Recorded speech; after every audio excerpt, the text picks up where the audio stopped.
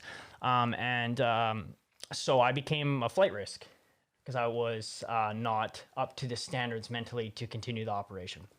And so I came back home, and I didn't tell my parents. I just said, "Oh yeah, like school's over." Decided not to spend the summer there. Oh my God. You know, I'm gonna come get a summer job. But I was deeply traumatized, and trauma was something that I already had dealt with as a young kid, I'm a victim of sexual abuse from ages like about 4 to 7. Oh, okay. And so I think that plays a part as well. I don't think it's a cause. It doesn't have a direct cause and effect relationship, but trauma lives in our biology and it affects certain people in certain ways. Some people, I think trauma is, when we do discuss it, it serves a purpose for when you want it to serve a purpose. Sure, for absolutely. an excuse. Yeah. It's like the Batman Joker killing his parents for every single thing. Some people will use it as, and I think that can be a long conversation with mental health True. And issues like that today. Is it becomes my safety net. This is my illness. This is my identity. These are my values now. For other people, some events are so traumatic for them that PTSD sinks in right away.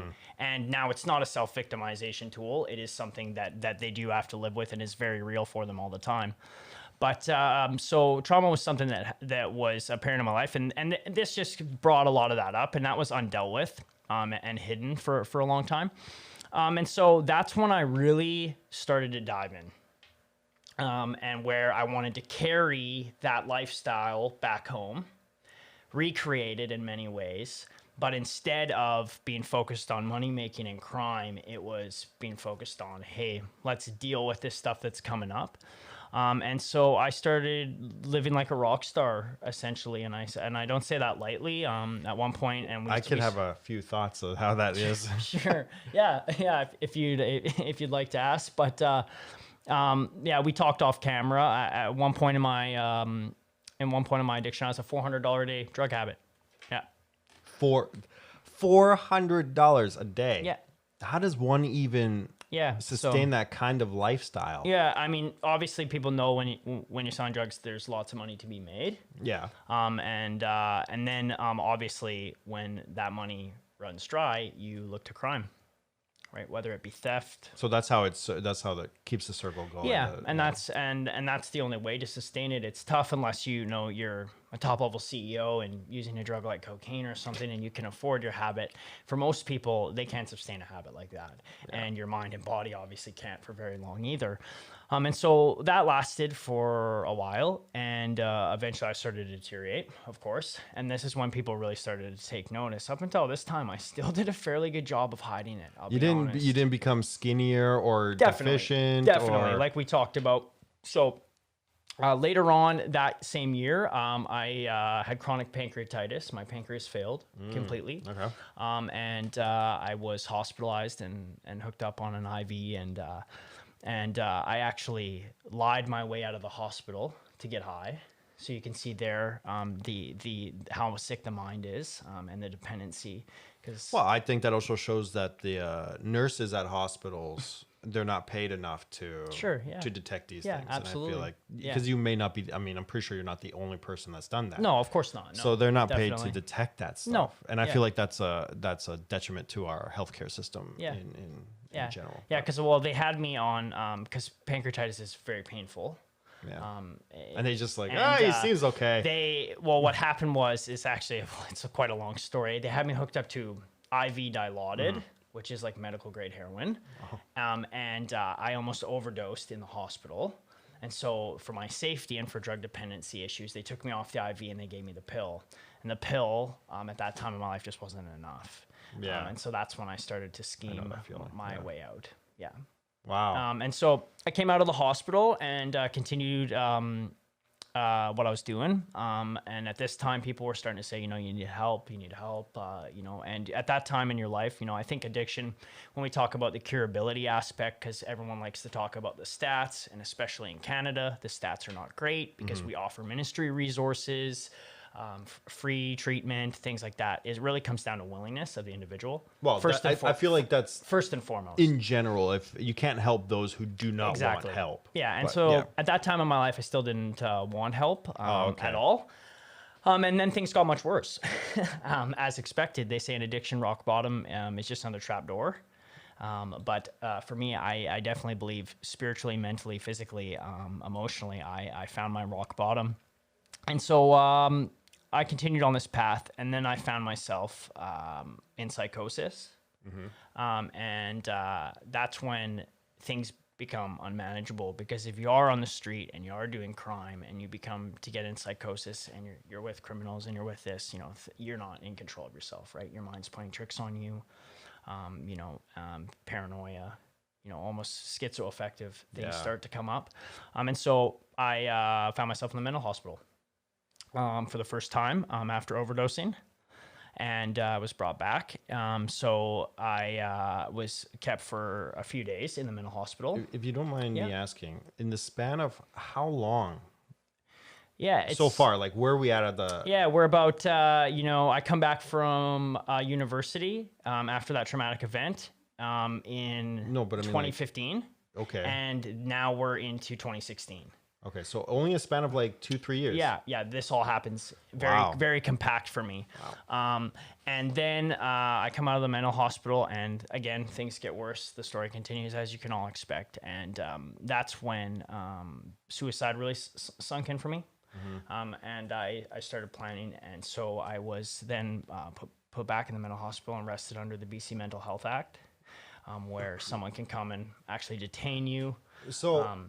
I'm going to jump around here a little bit because I got a question. Like, of course, I'm curious, how does one, because you said you wanted to harm yourself, right? Yeah. How definitely. does one plan for, like, you pull out a paper and pen, make a I little think date on your that's the calendar? first kind of question. So, now working in the realm of therapy, right?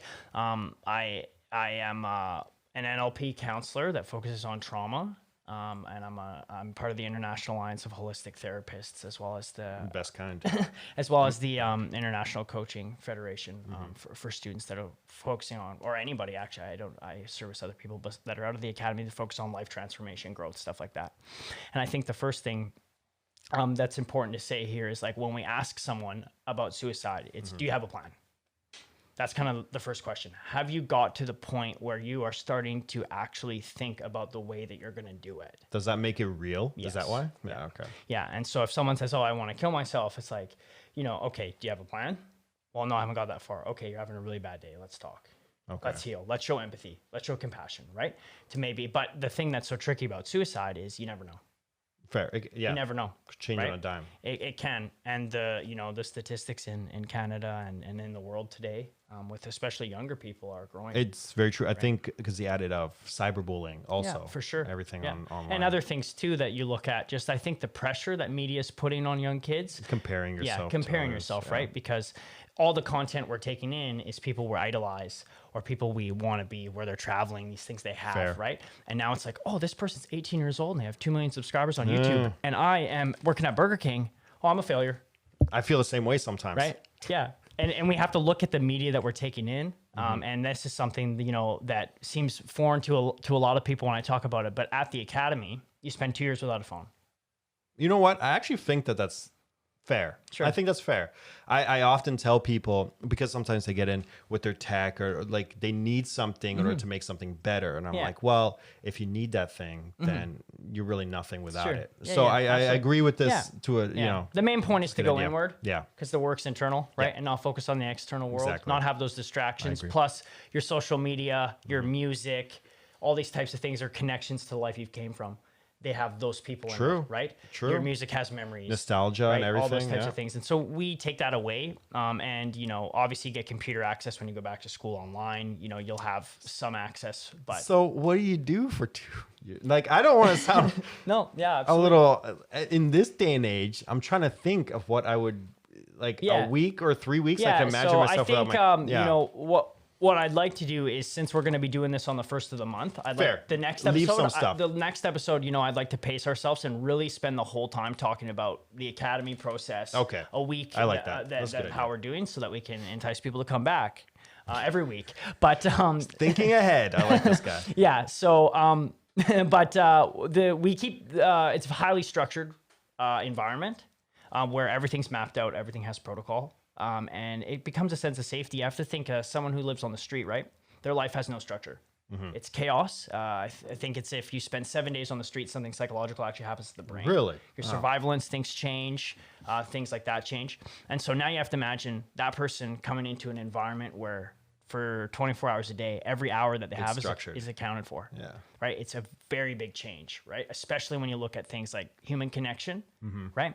You come into a place and you've been isolated in, say, a basement suite drinking for 10 years, and now you're in a community, 50, 70 people, 24/7 living with other nervous systems. It's a lot to take in. Yeah, everybody's Yeah. there on a different story. Yeah, everyone's there on a different story for sure. So let's continue yours then. We've given a Yeah, little bit. So sure. let's just continue down the road, Yeah. get to know you. Like I like your idea. Sure. Let them know you, and then Yeah. And so I think what had happened is, during this time, after coming out of the mental hospital the second time, it was the first time maybe I had taken a little bit of the cotton out of my ears to actually hear some people that could see me from outside me saying, you need help or you're going to die, right? By this time, I had completely destroyed my social relationships. I was with, I had a high school sweetheart for a very long time, and she stayed with me for a very long time. Really? And I had completely destroyed that relationship. And I had actually affected her family directly. I was a con artist. That's one way that I made money in my addiction, and so I had destroyed a lot of those relationships as well. And so by this time, I was pretty much alone in the world, and these people were obviously more afraid for my life than me. But I wanted the easier, softer way. I didn't want a 2-year program or longer. I wanted a quick fix, right? Because I still, at that time, if I get honest, I didn't want to get sober still. I just need a break, just need to get healthy, just need to get my life together, right? that was actually going to lead into a question here. Sure, yeah. So, so it's asking for Alicia actually right there. How do you bridge the gap between institutionalization absolutely. and reintegration back Yeah. into the community? Yeah, so I guess we can jump. I'm sorry. It's a little. I know it's a little bit in the future, absolutely, but no, it's a good question. So let's just do this. I didn't want help, and I tried to get sober, and I spent some time doing an outpatient program, and kind of trying to attend meetings and doing stuff like that. It didn't work, and so eventually, in 2017, my parents had already offered John Volken Academy long before that. they both worked there. No, they had offered it to send me okay. there. Yeah. And so I was like, they're like, oh yeah, we're gonna send you this place, John Volken Academy. It's a rehab, and I was like, okay, and like it's 2 years, and I was like, okay, I'm leaving, right? Like that's kind of how it was. Like, okay, I'll see you in 2 years when you forget that idea, right? And so I actually came to them in 2017 and said, I need help, and I need to get better. And so they were like, okay, we don't trust you anymore. You've stolen from us. You've harmed us. You've done all this stuff. You're not even allowed in the house pretty much. So if you want to do this, you're going to prove it to us by doing the application process largely on your own. Right. That was their way. So they didn't even look over your shoulder. That was their way of saying, like, you're going to get yourself to the doctor. You're going to submit these tests. You're going to call on the phone and give your verbal commitment, and you're going to wait and do the application interview. And we're just going to kind of sit back because we don't have anything for you if you don't get better. And so that's kind of where my life was at. And so choosing to get better, and we talk about this on willingness, was completely on my own accord because I knew I was at that wit's end where the choice was die or heal.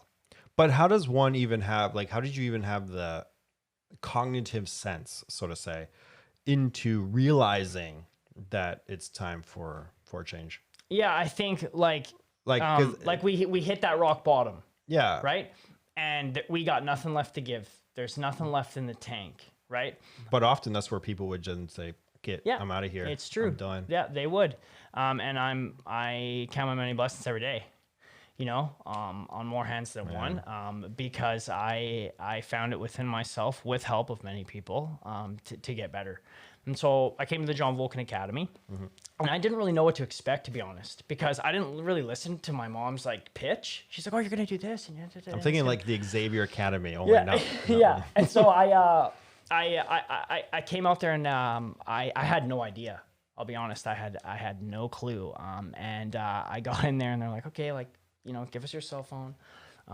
Here's your roommate, and you're gonna. We have what at the academy we call it responsibilities, and so the John Volken Academy owns a thing called Price Pro, which is located on King George Boulevard here in Surrey, and it's Canada's only not-for-profit supermarket that's completely run by the students.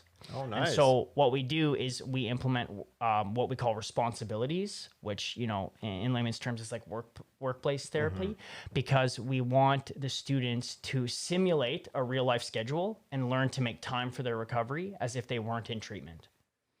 right? Because that's what you'd have to do if you weren't in a treatment True. facility. You have to work. It's like at any and support relationship. yourself, You got to right? Exactly. And then you have to sacrifice certain things on outside of that.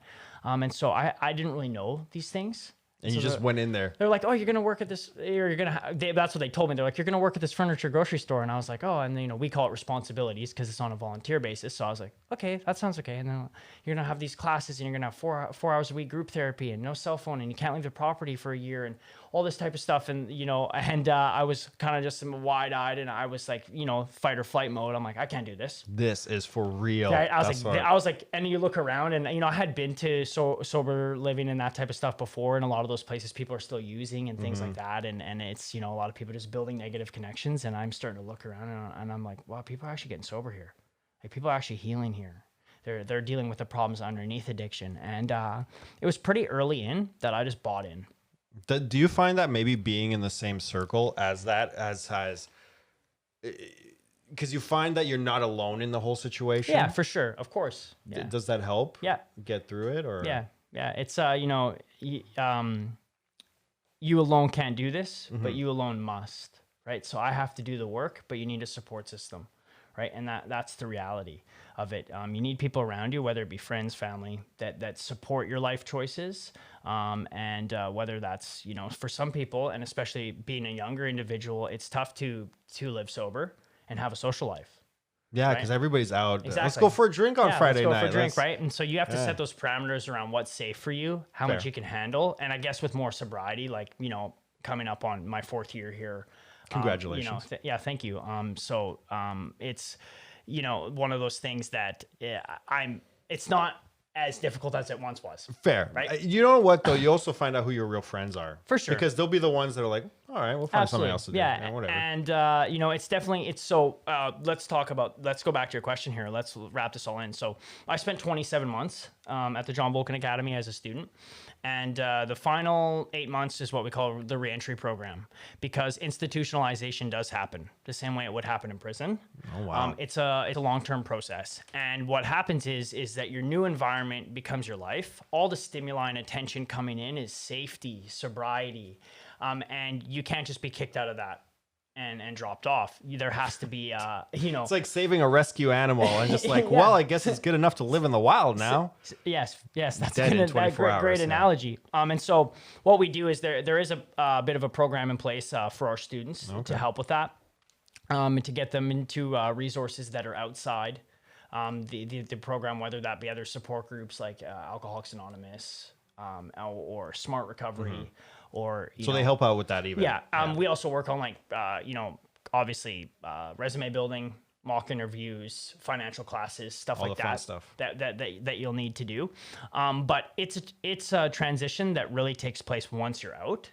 It's something that you can't fully be prepared for, because the reality for me is I'm not from this area, right? From Surrey. Surrey. Okay. Yeah. So I came out here and I left my past behind. Where did you come out? I came from Kelowna and Edmonton. Okay. So these are smaller towns Yeah. that stuff like, Yeah. I often hear stories from usually it stems from small towns like Jasper or Kelowna. Sure. Or Yeah. And so, I was in Kelowna before I came here.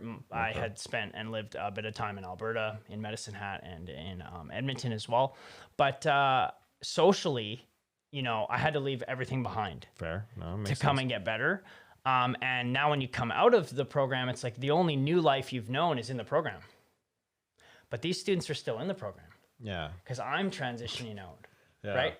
And now, especially, being a program director, it's like, oh, maybe I did have some friendships here, but now I'm in charge of you. So it's an interesting dynamic, because now I'm facilitating the program and teaching what I've learned in college and university, and just in my life, down to, people that are in 30 days of sobriety, right? So it is interesting transition. And I would say, if I was to get honest, I'm very much still in it.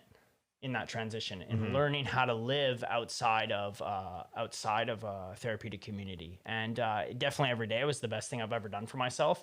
And, my mom hates it when I say this, but I'm actually grateful for my addiction today, because it made me who I am. It's kind of, you're absolutely right. I just come to, it's not as grand as yours, but I have come to, when you finally forgive yourself and realize the future that you have, because you can never predict the future, but you can never become the person that you are now.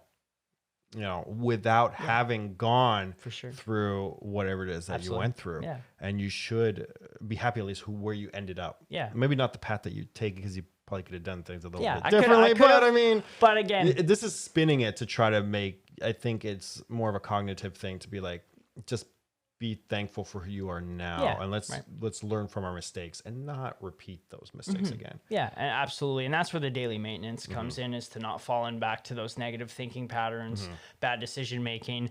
It really comes down to, you know, as you guys spoke about earlier, living presently, right? Living where I find my feet.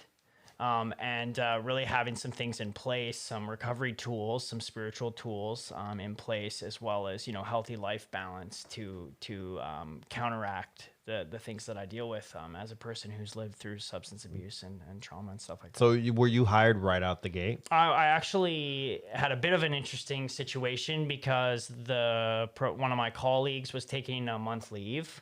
I was still a student, and we teach leadership at the academy. That's one big part of it. And so near the end of my program there, I was what's called student council president. You're kind of an elected official to represent the student body, and you're an extension of the program directors. You're in charge of like student administration and that type of stuff.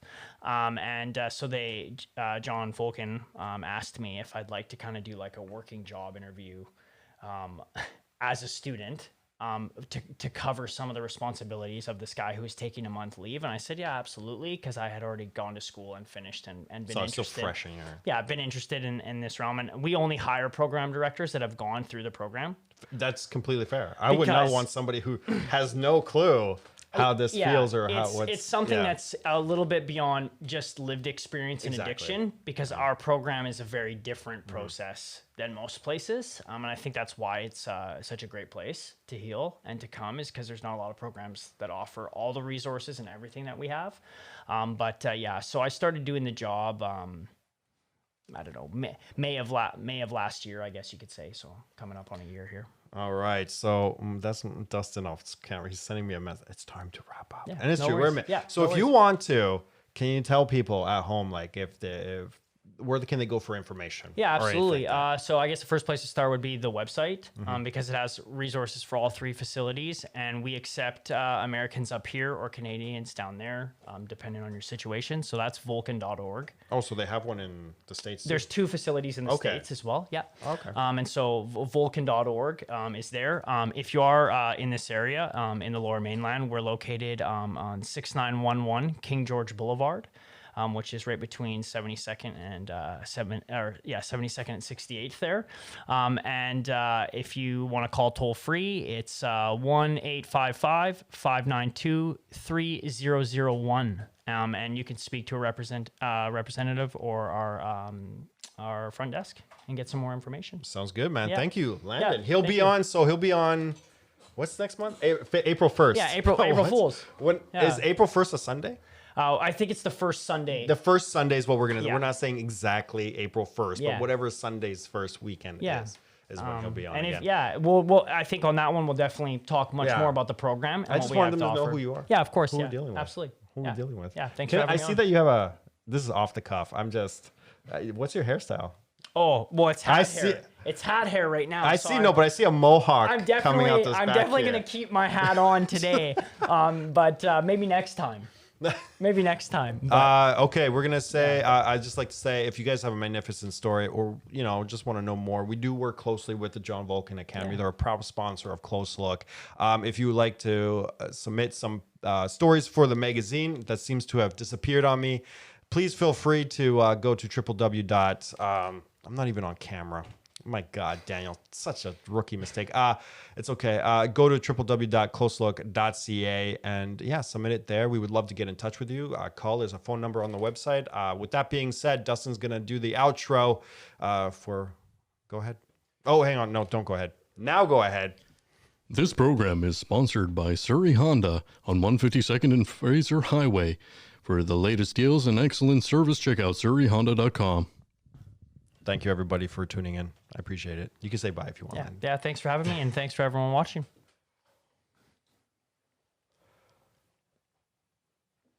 I gotta wait.